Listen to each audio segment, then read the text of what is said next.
আমরা পেয়ারা গাছ দেখবে, পেয়ারা গাছ দেখবে বলে লাইক করো, আমি দেখাচ্ছি। এই দেখো কত মিষ্টি মিষ্টি পেয়ারা ধরছি, দেখো। এনু একটা গাছ আছে, এটা কিছুই ধরা নাই। আর এনুকে তো খেতি মাংসে করা হয়েছে।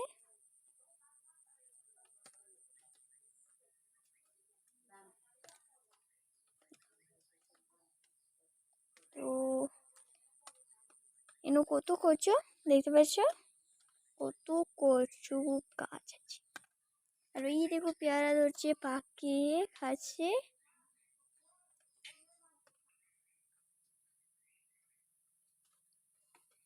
দেখো, বাই বাই, টাটা।